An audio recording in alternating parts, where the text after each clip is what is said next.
జనసేన నుంచి ఎమ్మెల్సీగా mega brother నాగబాబుకు berth confirm అయింది. పార్టీకి విశ్వాసంగా నిస్వార్థ సేవలు అందించిన ఆయనకు సముచిత స్థానం కల్పించాలని పార్టీ అధినేత పవన్ కళ్యాణ్ నిర్ణయం తీసుకున్నారు. ఈ మేరకు పవన్ కళ్యాణ్ ఆదేశాలు జారీ చేశారని పార్టీ వర్గాలు వెల్లడించాయి. దీంతో జన సైనికులు ఫుల్ జోష్లో ఉన్నారు. పార్టీ కోసం కష్టపడ్డ ప్రతి ఒక్కరిని పార్టీ గుర్తిస్తుందనడంలో ఏమాత్రం సందేహం లేదంటున్నారు పవన్ కళ్యాణ్ అభిమానులు. జనసేనకు అన్ని తానే నడిపించారు నాగబాబు. పవన్ కళ్యాణ్ పిఠాపురంలో పోటీ చేస్తారని ప్రకటించగానే స్వయంగా పిఠాపురంపై ఫోకస్ పెట్టి అందరినీ సమన్వయం చేసుకుంటూ ఏకతాటిపై నడిపించారు. అలాగే తన కుటుంబ సభ్యులందరితో ప్రచారం కూడా చేయించి పవన్ కళ్యాణ్ గెలుపులో కీలక పాత్ర పోషించారు నాగబాబు.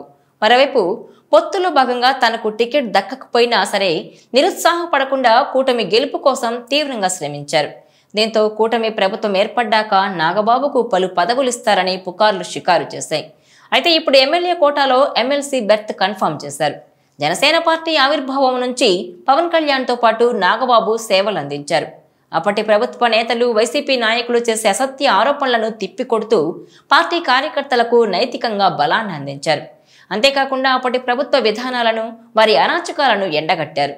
దశాబ్ద కాలంగా పార్టీ కోసం కష్టపడి పనిచేస్తున్న నాగబాబును ఎమ్మెల్సీ పదవికి అభ్యర్థిగా నిర్ణయించడంతో పార్టీ శ్రేణులు, నాయకులు హర్షం వ్యక్తం చేస్తున్నారు.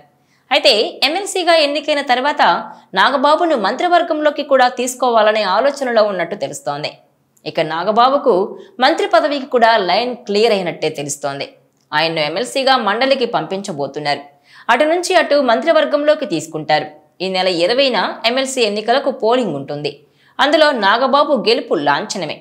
అయితే నాగబాబుకు ఎమ్మెల్సీ పదవి ఇవ్వట్లేదని, దాని బదులు కార్పొరేషన్ చైర్మన్ పదవి ఇస్తారని కొందరు, రాజ్యసభ ఎంపీగా పంపిస్తారని మరికొందరు ప్రచారం మొదలుపెట్టారు. ఇంకొందరైతే నాగబాబుకు ఈసారి కూడా మొండి చేయి అనే ప్రచారం కూడా తెర మీదకు తెచ్చారు. దీంతో జనసేనలో కంగారు కనిపించింది. కట్ చేస్తే ఈ ప్రచారానికి ఒక్క స్టేట్మెంట్తో పవన్ కళ్యాణ్ ఫుల్ స్టాప్ పెట్టేశారు. నాగబాబును అధికారికంగా జనసేన ఎమ్మెల్సీ అభ్యర్థిగా ప్రకటించారు. నాగబాబును ఎమ్మెల్సీగా ఎన్నుకున్న తర్వాత మంత్రివర్గంలో ఆయనకు చోటు కల్పించబోతున్నారని తెలుస్తోంది. అన్నీ అనుకున్నట్టు జరిగితే ఉగాదికి నాగబాబు మంత్రి అయ్యే ఛాన్స్ ఉన్నట్టు ప్రచారం జరుగుతోంది.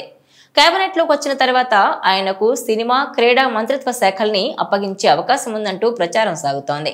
సినిమా రంగం నుంచి వచ్చారు కాబట్టి సినిమాటోగ్రఫీ శాఖ ఇవ్వడం సమంజసం. మరి క్రీడల శాఖను ఎందుకు అప్పగిస్తున్నట్టు? ఇక్కడే అన్ని వేళ్లు రోజా వైపు చూపిస్తున్నాయి. వైసీపీ నేత, మాజీ మంత్రి రోజాను టార్గెట్ చేయడంలో భాగంగానే కూటమి ప్రభుత్వం నాగబాబును క్రీడల మంత్రిగా రంగంలోకి దింపుతోందనే ప్రచారం జరుగుతోంది. జగన్ హయాంలో క్రీడల శాఖ మంత్రిగా కొన్నేళ్లు పనిచేశారు రోజా. ఆమె ఆధ్వర్యంలో రాష్ట్ర వ్యాప్తంగా జరిగిన ఆడుదాం ఆంధ్ర పోటీల్లో అవినీతి జరిగిందని ఆరోపిస్తున్నారు కొంతమంది టీడీపీ నేతలు. వందల కోట్ల రూపాయల ఖర్చుతో నిర్వహించిన ఈ పోటీల్లో ఎమ్మెల్యేలు, రోజా కమిషన్లు తీసుకున్నారని ఆరోపణలు చేస్తున్నారు. ఈ అంశంపై కూటమి ప్రభుత్వం ఇప్పటికే విచారణకు ఆదేశించింది. ఆడుదాం ఆంధ్రాలో అవకతవకలపై విచారణ కోసం ప్రత్యేక స్వతంత్ర కమిటీని ఏర్పాటు చేసింది. ఇప్పుడు నాగబాబును మంత్రిగా దింపి రోజాతో చెడుగుడాట ఆడాలని కూటమి ఫిక్స్ అయినట్టు కనిపిస్తోంది. వల్లభనేని వంశీ, పోసాని తర్వాత అరెస్టు రోజానే అన్నట్టు తెలుస్తోంది. ఈ వీడియో మీకు నచ్చినట్లయితే please share, like and subscribe R24 Telugu.